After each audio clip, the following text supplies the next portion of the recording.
Hello friend, good morning সবাইকে। সবাই কেমন আছো? আশা করি অনেকটা ভালো আছো। তোমাদের আশীর্বাদে আমি ভালো আছি।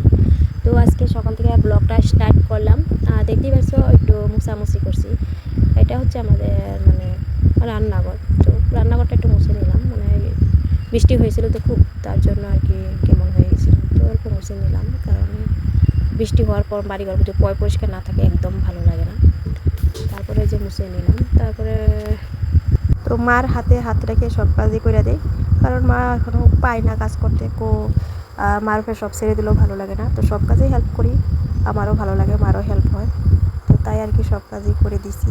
আর আমি এমনি থাকতে ভালো লাগে না। আমার মা বলে যে কাজ করতে না করে, তাও আমি কাজ ছাড়া থাকতে পারি না। মার বাড়িতেই হোক বা অন্য বাড়িতেই হোক, আমি কাজ করেই খাই, ভালো লাগে কাজ করতে। তো ওই যে ছোটোবেলার কথা মনে পড়ে গেছে এখানে জিজ্ঞা গাছ দেখি আর কি। তো সবাই তো কম বেশি জিজ্ঞা গাছটা চিনো। তো জিজ্ঞা গাছে কিন্তু একটা আঠা হয়। তো এই যে আঠাটা কিন্তু যখন টপ টপ টপ টপ করে পড়ে, তখন হয়তো শুইয়ের মতন দেখা যায়, না তো বেজির মতন দেখা যায়, অনেক অনেক রকম দেখা যায়, ভালো লাগে দেখতে। তো ছোটোবেলায় এটা আমি বেশ খেলা করছিলাম, বেজি বানাতাম, অনেক রকমের খেলনা বানায় খেলতাম, বেশ ভালো লাগতো। তো সেই ছোটোবেলার কথা এই জিজ্ঞা গাছটা দেখে মনে পড়ে গেছে। তো তাই আর কি একটু নিয়ে খেলা করছিলাম। তারপরে এখানে চলে আসলাম, মা আবার কেটে দিয়েছে গরুরে কলা গাছ। তো আমাদের এখানে কিন্তু গাছের খুবই অভাব বলতে খেতিবাতি যেন এখন সবাই করে, এখন বর্তমানে হচ্ছে ধানের সিজন। তো ধান খেতি সবাই করছে, মাটি কিন্তু কোনোখানে খালি নেই।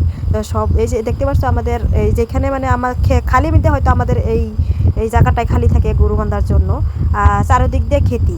তো ওদিক দিয়েও দেখতে পাচ্ছ ধান খেতি, আর এদিক দিয়ে হচ্ছে তোমার ফসল করবে, তার জন্য আর কি হাল মেরে রাখছে। তো খাওয়ার কিন্তু গরু এই সিজনটা আসলে, বর্ষাকাল আসলে খাওয়া আর সিজনটা বিরাতেই খারাপ, খাইতে পায় না আর কি। তো তাই আর কি কলা গাছ কেটে দিচ্ছে। তো কলা গাছ ঘাস, তারপরে হচ্ছে কি বলে এটা, নেড়া তো খের। তো এইসব দিয়েই কিন্তু গরুকে পেট ভরে রাখা হয়। তারপরে হচ্ছে এখানে মা কেটে দিয়েছিল। তো দুইটাই আমাদের গরু, আর একটা বাচ্চা আছে, গাই গরু বাচ্চা। আর পুরো রৌদ্র উঠেছিল, তার জন্য আর কি এখানে সব খড়ি টড়িও দিয়া, তারপরে হচ্ছে এখানে খড়ি সব শুকায়, ধান শুকায়, তারপরে গরু বান্ধা হয়। বেশ ভালো ওইটুক জায়গাটা সব কিছু করার লেগে। তো ওই যে আমাদের বান্ধবী ললিতা চলে আসছে আমার সাথে দেখা করবো বলে। তারপরে হচ্ছে এখানে তোমাদেরকে সবজির বাগানটা দেখায়, আমাদের টুকটাক সবজি বাগান। তো ভালোই, কিন্তু আমাদের সবজি কিনতে হয় না, আর বাড়ির এই ভালোই সবজি আছে, কাঁকরোল, তারপরে হচ্ছে ঝিঙ্গা, তারপরে হচ্ছে কলা, সব কিছুই সমস্ত। আর লঙ্কাগুলোও কিনতে হয় না। তো ওইখানে মেয়ে বসে গেছে খেলার জন্য, আর একলাই খেলছে। খেলার জিনিসগুলো এগুলো কিন্তু আমারই খেলার জিনিস, ওই নিয়ে খেলছে। এই ছোটোবেলার কথা মনে পড়ে গেছে। আর ছোটোবেলা আমি এমন করে খেলনা করতাম, কিন্তু ওই খেলার জিনিসগুলো দিয়ে আবার আমার মেয়ে খেলনা করছে। তো এখানে আমি আবারই আমার চুলের মধ্যে একটু কালার করব। তো বলছিলাম যে বান্ধবীটা এসেছিলো, তো এটা আমার বাঁচতেই হয়। তো বান্ধবীর মতনই সবসময় আর কি কী করে, ভালোই লাগে আর কি। বান্ধবীর মতনই থাকি, আমিও বান্ধবীর মতনই থাকি। তো যাই হোক, আর এখানে হচ্ছে চুলে কালার করব। তো আমি জানি না কীভাবে কালার করে, তাই আর কি ওরে বলছিলাম যে এটা আমার লাগা দিতে, আর কীভাবে করে একটু দেখাচ্ছিলাম। তারপরে ও চলে আসছে দেখাও বলে, তারপরে আমারও মাথা বেঁধে অ্যাপ্লাই করে দিয়েছে। ও বলছে যে এটা জল দিতে হয়। তো জানি না এটা জল দিতে হয় না হয়, আমি ঠিক জানি না। আর আমি একটা কিনেছিলাম, সেটা 250 টাকা, একটু অন্য কালার। তো তো সেইটা কিন্তু জল দিতে হয় না, দুইটা মিক্স করে লাগাতে হয়। ওই বলছে এটা জল দিতে হয়। তো জানি না, তোমরা একটু কমেন্ট করে বলো যে এটা জল দিয়ে গুলায় নাকি দুইটা ক্রিম একসাথে নিয়ে গুলায়। তো একটু প্লিজ একটু কমেন্ট করে জানাবে। তো আমি কিন্তু খুব ভয়ে ভয়ে ছিলাম, কারণ আমি ফার্স্ট টাইম এটা লাগাইছি। তো ভাবছিলাম যে এমন চুলের হালাত খুব খারাপ। তো ভাবছিলাম যে এটা যদি লাগায় আরও বেশি খারাপ হয়ে যায় নাকি, তাই একটু হালকা করে লাগাইছি। এটা বলে কড়া করে লাগাতে হয়, তাহলে হয়তো কালারটা বাসে, কারণ কম দামি প্যাকেট।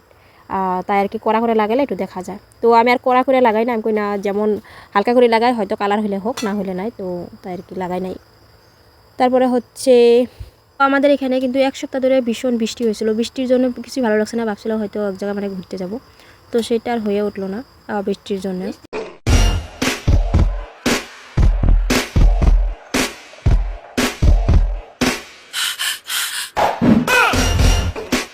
চলো আমি দুইটা মিক্স করে নিছি, তো দেখা যাক কেমন হয়। তো একটা হচ্ছে হোয়াইট আর একটা লাল, তো হচ্ছে দুইটা মিক্স করতে হয়। তো ওর মতে আমি কিন্তু আবার জলটা নিয়ে নিছি। তো অ্যাকচুয়ালি কিন্তু জল ছাড়াই কিন্তু এটা হয়। তো যাই হোক, আমি কোনোদিন লাগাইছি না, তো যেটা বলছি সেটাই আমি করছি। তো এখন চুলের মধ্যে অ্যাপ্লাই করব, তারপরে হচ্ছে ফাইনাল রেজাল্টটা সেটা তোমাদেরকে দেখাবো অবশ্যই কেমন হয়। এটা হচ্ছে লাল, একটা হচ্ছে সাদা, একটা হচ্ছে লাল, যেটা হচ্ছে কালার এটা লাল। এটা কিন্তু বিরাট হিট, আমি হাত দিয়েও ধরতে পারতেছি না, মানে লাল হয়ে গেছে। আর মানে হাতটা ভিতরে পুরো জ্বালা পোড়া করতেছে, ভীষণ খারাপ লাগছে আমার হাতটা। আমি তো ভাবতে পারছিলাম না যেন হাত দিয়ে মানে হাত লাগালে কিছু হবে না সেটা ভাবছিলাম, কিন্তু লাগানোর পর বুঝতে পারলাম মানে হাতটা পুড়ে যাওয়ার মতো লাগছে। তো চুলের মধ্যে লাগলে চুলটা তো বেশি মানে খারাপ হয়ে যাবে। তো তাই জলটা মিশিয়ে নিছে, তো জল মিশিয়ে বলে বেশ ভালো হয়। তো এখন অ্যাপ্লাই করব। আর আমাদের এখানে প্রচুর বৃষ্টি হচ্ছে, ভাবছিলাম যে অল্প বাজারে যাব, তো গিয়েছিলাম বাজারে। তো আধা রাস্তায় যাওয়ার পর এমন মানে জোরে বৃষ্টি হয়েছিল, আমি এদিকেও যেতে পারি না ওদিকেও যেতে পারি না, মাঝখানে পড়ে গেছিলাম। তো ছাতা ছাড়া গিয়েছিলাম, খুব মানে খারাপ লাগছিল বসে থেকে, অনেক সময় হয়ে গেছে বসে আসছিলাম। আজকে আমি সারাদিন কী করি তোমাদের কাছে সব কিছু শেয়ার করব, বাপের বাড়িতে এসে কী করি। তারপরে হচ্ছে এখানে বাজারে এসেছিলাম, তো আধা রাস্তায় এসেই আমি আটকে গেলাম, খুব বৃষ্টি হয়েছিল, বৃষ্টির জন্য আমি আগাইতে পারছি না। তো সন্ধ্যার টাইমে এখানে মা হচ্ছে মুড়ি মাখাইছে, খুব সুন্দর করে মুড়ি মাখাইছে, পাঁপড় টাপড় দিয়ে ভালোই লাগছে খেতে। আর এখানে হচ্ছে চা খাওয়া, চা আর মুড়ি মাখা বেশ ভালো লাগছে খেতে। তো বন্ধুরা তোমরা চলে আসো, তোমরাও খেয়ে যাও। তো ভিডিওটা বেশি লং করছি না, তো এখানে শেষ করবো। প্লিজ ভিডিওটা একটু দেখো, ভালো লাগলে অবশ্যই চ্যানেলটাকে সাবস্ক্রাইব করবে, পাশে থাকবে, আর কমেন্ট করে জানাবে কেমন হয়েছে ভিডিওটা। সবাইকে টাটা, সবাই ভালো থাকো, সুস্থ থাকো, আবার নেক্সট ভিডিওতে দেখা হচ্ছে, টাটা।